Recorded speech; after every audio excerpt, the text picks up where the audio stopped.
We want to talk about this actual matchup. I thought it would go 3-1 to T1 because I figured there was going to be one of two things would happen. There would either be a game where they stack dragons early, because that's Gen.G puts a much higher priority on dragons, and they go for dragons in 6 minutes. And they were playing this like Ezreal Karma lane, and they were playing very aggressively to control the dragons early. So I figured there would either be a game where they got Soul early and won, or Chovy would just pop the fuck off in one game, and that would be. He's going to get one game, exactly. You got to give him one. Come on. Perfect example. Absolutely. But I mean, I think it's weird though, because like for sure, I saw in the series, like in like many cases, I think in like at least 3 of the games, Gen.G got the first 2 dragons basically uncontested, right? The things to note from that, I think, that were real defining factors of the series is, number one, that T1 is super willing, like that plays into their style actually, and I think that Gen.G is actually a really good matchup for T1. Like I think they were always going to struggle against this team with the identity they have, because T1 is like the best at giving up dragons for jungle tempo and then going and murdering your jungler, and in this case your top laner. Which is basically what happened every time they were giving up dragons. When they were giving up dragons, they were usually giving up jungle camps on top side, positioning on Herald, like dives on top lane, and like top lane was so unplayable in this series. Top lane was so unplayable in this series, which can be okay if you then back it up by your bot lane having significant leads and turning that into early dragon points, like dragon soul points. But I actually thought that Gen.G's Drake control was really poor in this series. I think a lot of the dragons they got were like almost by accident, where there were just like these like 50-50 situations on the dragon where both teams were just like smite fighting it, you know? I didn't feel like they ever really set up for dragons proactively beforehand and like use the advantages they should in theory have from the early game to actually get those. So I think it was rough for them, especially because like I think the other thing that makes it a hard matchup for them is that T1 have like a really good style playing from mid jungle aggressively, right? When Faker is playing something that can push and Owner is playing something that can go and invade you, and Owner is like so good at playing with early leads, and like inherently the mid lane matchups that they are trying to play, at least in the first 2 games, because Chovy is the player that he is, because he is a like high CS per minute laning scaling player for the most part, at least that's the way he looks the best, I think. That makes the matchup so hard, because it basically means that in order to pick your champions, you're like guaranteed seeding mid prio, which means your jungler is getting like hurt actively, and Owner is just like the best with early leads, and Zeus was like gapping your top laner, and yeah, so then they ended up getting dragons, and the whole thing, like their top lane was so hard to play. Yeah, I also, you know, I think Ruler and Chovy played pretty well overall. I think throughout playoffs we also saw Peanut randomly dying or making really risky decisions that didn't actually pan out. I think we saw that in the 3rd game of the series where he, you know, attempts an early gank trying to get Doran ahead on Camille. They don't actually end up getting the kill. Unfortunately, it was very close, but at that point in time, Owner just reacts with like extensive counter jungling on the Viego. Then the Viego gets basically super powered and Peanut can't do anything for the rest of the game. There were other instances of just randomly getting caught out by Peanut that were really problematic. I think with T1, one of their great strengths is that they have an extreme priority on first Herald, because they like to snowball gold leads and basically select where they are able to put pressure and like advance one of the lanes on the map. And their timing on this is always just amazing if you watch it, especially Korea's timing, because oftentimes what he will do is he'll exit lane at level 5, and then on his way to first Herald spawn, he will soak 6 off the mid wave and then just show up and body people at the dragon or at the Herald fight. So their timings are just really amazing around their power spikes and these objectives, and they just have it down to a science. So fighting them at first Herald is often a very bad idea because the entire team is designed basically to take those kind of advantages. I think Doran is a big issue for Gen.G. He is not the kind of carry top laner that you necessarily want. Does this guy get all these gigs, mate? How does he keep getting these gigs? I absolutely hate it. He's on a top Korean fucking team, and I'm like, he's okay, but like, how does he keep getting these jobs? Like I said, this region just fucking spawns out of nowhere. Like, God take carry top laners, but now the problem is they're going to bully LPL. It's really disturbing how many good carry top laners they have. Like too many. It's very strange. It's unfair. It actually is, isn't it? Yeah. I mean, speaking about T1 generally, I think their first 8 minutes is really, really amazing. Like looking, and that was the case at Worlds as well. Obviously, it's different lineup, right? But like at Worlds, I think that like T1 and EDG, along with like Damwon to a lesser extent, had like by far the best in the world, like top 3 first 8 minutes of the game. I think they were like incredible. And like you said, like the timings, they obviously have like really, really well drilled set pieces in those early games. They do the same way every single game. Or at least like there are strong patterns. Maybe not every single game, that's an exaggeration, but they have really strong patterns. I think the big trend, like weird trend for this series for me, given what we know about T1 with like how good they are at snowballing and how high their early Herald prio is, I honestly felt like Gen.G didn't have a good read on them or couldn't adapt, because like the way they were drafting was so scaling focused, and it was like the fact that they picked Yuumi so many times. Like when you pick Yuumi, it's really hard to get mid prio in the first 6 levels. So when you end up picking like Yuumi LeBlanc, like you're kind of dooming your top laner in many, many cases. And like they managed to like come back into one of the games where they were super like hard behind. I think, for example, game 2, they had like a way better draft. They had Alistar versus short range carries that he loves playing against. They had like Xayah who can kite back against Diana, who's like really happy with that. They had Akali who's hard outscaling. They got completely like murdered in the early game, but Akali got 2 windows back into the game. Lucian died twice, and then like the game's really hard for T1 from that point, because Akali is just so much better than him later on. But from then on, like I think game 3, for example, I really hated the draft, if I remember correctly. Let me just check it. Like they had I mean, they have no engage with this draft, basically.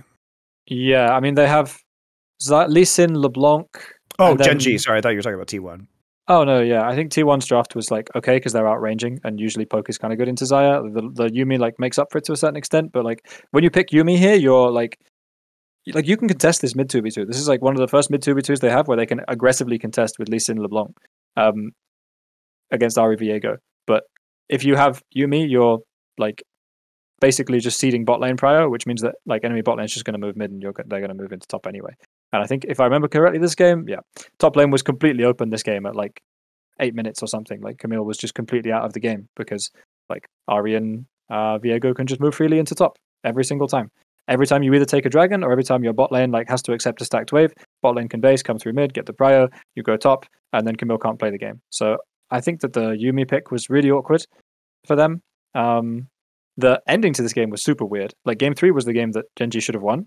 They got soul awkwardly. They got soul. Yeah, they got like a super awkward soul where like the T1 really botched their dragon setup, and then like the end team fight was actually so disappointing. It was so sad. Like they have a really like aggressive Baron call, and there's like 3 people on the Baron, and LeBlanc Yuumi are hiding across the wall, and LeBlanc Yuumi just like never watches the fight, like never joins the fight. They just like they have a choice between trying to go on like the T1 people who are collapsing or joining the fight, and they never join, and then they just sit there like watching the fight, and then they just lose the fight.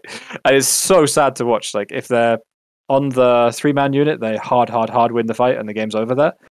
So it could have been like a 5-game series, which is kind of sad. And yeah, it was a really sad ending to watch. Like they ace them and they TP top, and they literally don't have a single minion. Like all of the minions die, and they just end. They take 3 towers with no minions and just end the game, and you're like, oh, those are the worst ones to lose. Holy moly, when you've outscaled and then you make a blunder and lose, like those are the absolute worst games to lose.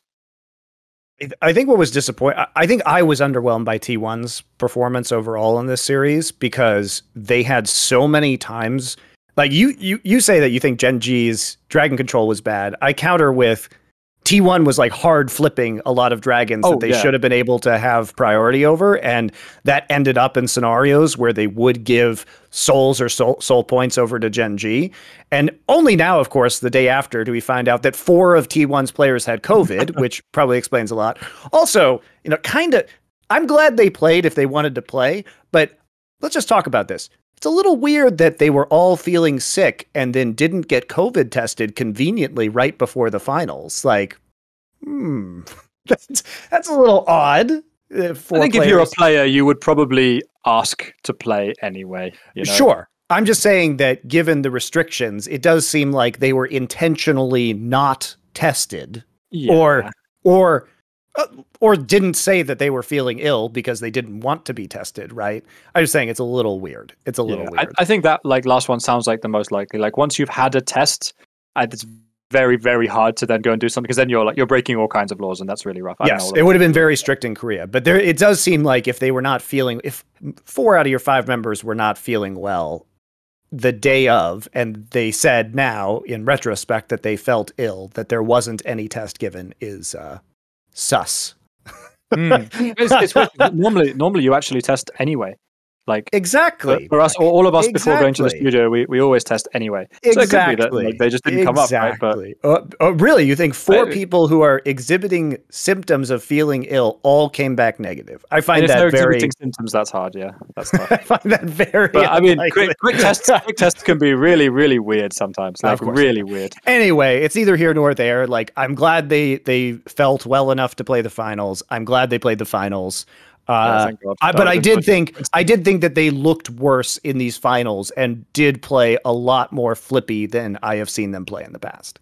Dude, here's the thing though. Go on, Mac. Make your point. Sorry. But I think the dragon control was like for sure shaky. The thing about T1 that's really weird to me though is that like, so I think their early game is like insane. I think they're god tier in the early game. But throughout this like whole split, they're like one of the only LCK teams that I've consistently watched, because I tend to prefer LPL. But they're a big departure from like the traditional LCK model team, in that they actually play the game really fast, and not even fast in like a fast but like kind of measured and very controlled way. They actually make a lot of really high risk decisions. Like their willingness to just like start a 5v5 Nasher and like not even like turn, just be like, well, we're going to win the 50-50. Like they do it a lot. They do it a lot. The thing is that like they're actually just individually good enough to make it happen. Like watching T1's games, I feel like they have a few like really redeeming qualities in the mid game, right? One of the big ones is their resource upkeep, like their ability to, like I was watching, I think it was game 1, and at 25 minutes there were literally like 3 players with on the verge of 10 CS per minute, plus the jungler is like 20 CS ahead. Like their ability to like consistently and efficiently cycle camps and take waves and retake vision and reset at the right time in order to catch the most waves possible is really, really good. So you often end up in like in League of Legends, it's usually most teams cannot funnel resources into 4 players. Most teams can funnel resources into 3, right? So 3 laners plus jungler. You have to choose 3, typically speaking. T1 is one of the few teams alongside with EDG where they actually don't tend to choose, unless they're in a game where they're like, you know, like top lane is really behind and bot lane is really ahead early, then obviously they funnel. But actually they're one of the few teams that's capable of having such insanely high resource upkeep over multiple lanes, like over 4 players, which is a big factor for them. But when I watch their games, I never feel like I'm watching like revolutionary macro like geniuses, you know. I never feel like I'm looking at anything that's like super special. I don't mean that in a derogatory way. I just feel like they're doing the fundamentals well and the basics well. But actually, I just feel like their games are like a succession of really small outplays that just seem to go in their favor. Like all the 50-50 situations just seem to go in their favor like 70% of the time. I think their execution and their team fighting is just so damn good that they basically just need like good fundamentals and high resource upkeep, and then they win against everyone in team fights. I think the other thing that really helps them is that in situations where, as you're saying, with funneling resources, many teams would be in an even gold state, because T1 will make macro decisions in the early game that somehow just magically make like 3,000 gold leads because they're so good at cross mapping. By the time they get to a team fight, they can play more aggressively because they have leads that most other teams just don't have at that point in time. Like if you think you're being proactive and killing somebody on team 1, usually there's something going horrendously wrong for you on the other side of the map that wouldn't normally happen against most other teams. Yeah. And to their credit, I think they're also incredibly decisive when they have leads, right? Like we talked about Faker's Realm Warp usage earlier, for example, and that is like really S tier. Like if you're a player that wants to learn how to use Realm Warp, you should watch Faker, because it's really, really, really good. And the number of teams that they consistently catch out, and just like the game will be like an even or like 2 or 3k lead, like you said, and they will literally just Realm Warp into 5 people and ace them and end the game. Like the number of those games is really high for T1. I want to talk about a player on the losing team though, because if you ever want to talk about a player who is the definition of wasted potential, it has got to be Peanut. Yeah, this guy for real had the youth, the opportunity, and the skill set to be the greatest jungler to ever play League of Legends. Look how many times repeatedly he has been in top 3 teams, in big finals, at Worlds, in semis. In fact, like, I know he's won a few. He has won a few, obviously, when he was in the King's or Longzhu, etc. Like, but man, this guy's fucking missed so many times in his career. He's just the guy where you put him in the big match and you just know you bet your house on the other guy, mate. I've just seen it happen too many times. Dude, he's playing his fucking signature champion in almost every game. He's playing the Lee Sin. That is the pop-off champion of all time. Where are the pop-offs? There aren't any. It's a final, mate. Look, I think Monte, you've seen him fucking shit in the bed your whole career.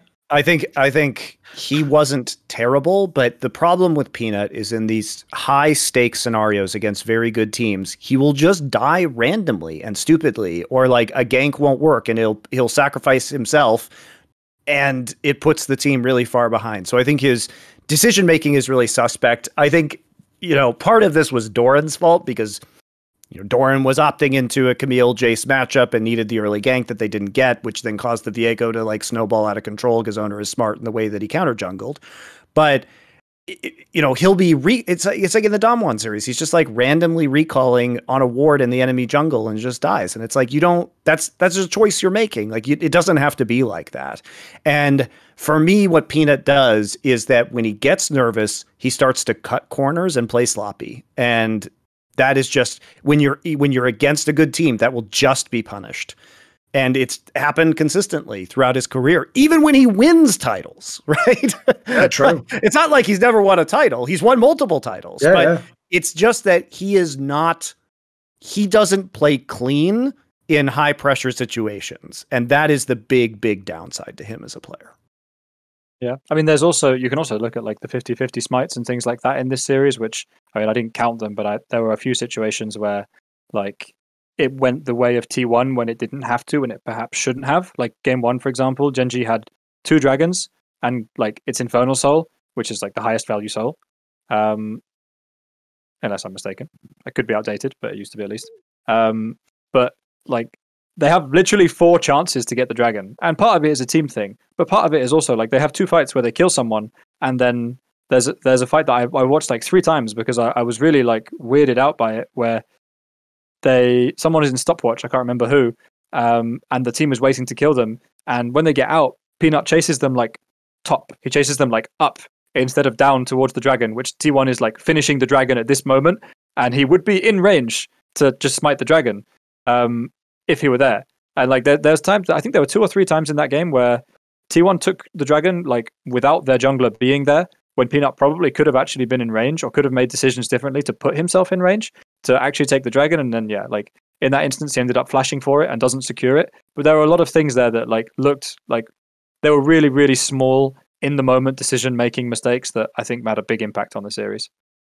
So one thing I hate is when people do that thing where they act like if you're better in one regard, you're better in every regard. Like people really did act like Koreans were fucking like gods who came from another planet to Earth and they're not even humans like we are. Like I don't think people realize even some of the greatest Korean players have been chokers or underperformers. Like I'll give you 3 names off the top of my head: Peanut, Khan, and Deft. There we go. Anyone who likes these players know they all could have been the best player ever at their role. And by the way, they're so good they still stacked tons of championships. Fucking made it to Worlds. I mean, fucking some of them even were in like finals, semi-final. But even the greatest players, like, and that's one thing I don't think people get about mentality. Mentality doesn't scale with skill. It's not like because you like in fact that discussion we had earlier, Max, the best example, like that thing that I talked about how essentially if you listen to Odo, it sounds like they sort of like almost like fucking nudged Larson in the back on Silas to do something finally. Like, if the joke is, if I could control Larson, he'd be a mega aggressive player. Look how good his skills are. But in his mind, though, he thinks of himself differently than maybe I think of his skill set. So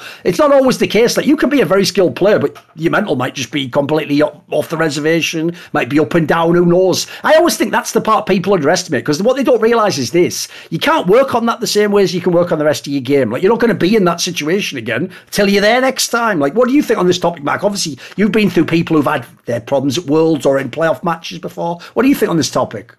I mean, some of it comes with experience. Some of it comes with having the right atmosphere around a person, you know, them feeling like they're trusted, them feeling like they're encouraged to actually make the big plays and that it's okay if they fuck up. and that like the rest of their teammates don't mind. So a lot of that comes from like a big degree of trust. A lot of it comes from, I think a lot of it comes from like the atmosphere that you as a staff decide to create, like the coaching philosophy that you approach it with. You know, I always like tell my players that I would prefer to see them dying together in the enemy jungle, you know, like I don't care. And that like realistically, I don't care if they make mistakes. If they make mistakes, I care about the fact that like they reset, they go into the next play and they start talking and they fix it, right? Like that's never the focus for me is not like you fucked up. You need to do this differently next time. You need to not make this aggressive play. It's like, okay, you fucked up. It didn't work out. This is potentially why. Think about this in the future. But did you start talking afterwards? Like after you make this mistake, did you just stop talking? Because if you did, then you're not doing your job. You're dead. Like you're dead for 30 seconds, 40 seconds. Could be as much as you want. Like you should be the one that's talking the most and actually making a plan to fix whatever just went wrong, right? So I think some of it is that. A lot of it, like even with that mindset, can be just like comes with time. You know, we definitely had that in Mad 2020.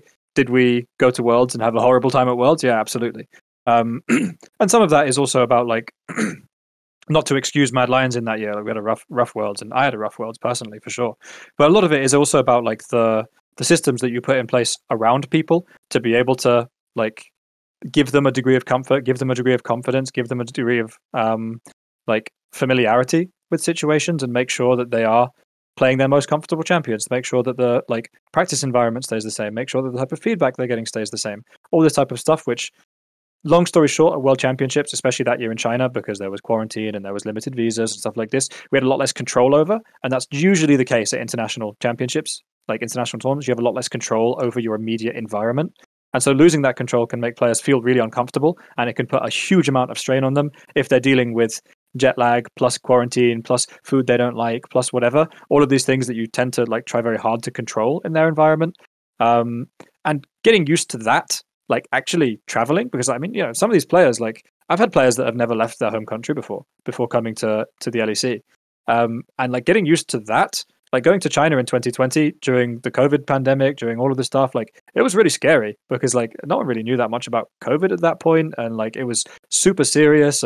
You know, there was like talk of, you know, if your temperature goes up above a certain point, then you're going to go to a hospital in China, and you're like, holy shit, I'm going to be in this like room where I don't speak like any Chinese, and like no one really speaks that much English, although people try. But like there's a lot of factors, and like not only experience in game and experience on big stages with crowds, things like that, but also like life experience of being comfortable with traveling, being able to sleep in a like hotel bedroom that you aren't comfortable with, having different food, things like this makes a huge impact over the long run, which is why I think that yeah, a lot of it does just come with time. But I think the mental game is something you can work on. I do think it's actually something you can actively work on, and I think there are like lots of examples of people who do like overcome their like mental problems. I'm not talking esports wise. I don't know people that in depth, right? But like there are hundreds and hundreds and hundreds of books about it from sports psychologists, and there's a lot that you can do. And a big one is the one that we mentioned earlier, like self-talk, you know, like how you actually see yourself and how you speak to yourself. There's a whole kettle of fish there. There's a whole can of worms I can open there. I could talk about that for hours and hours. But want to see more cool, funny, interesting clips based on topics from my content? Well, subscribe to this channel then, or, you know, be a pleb and don't.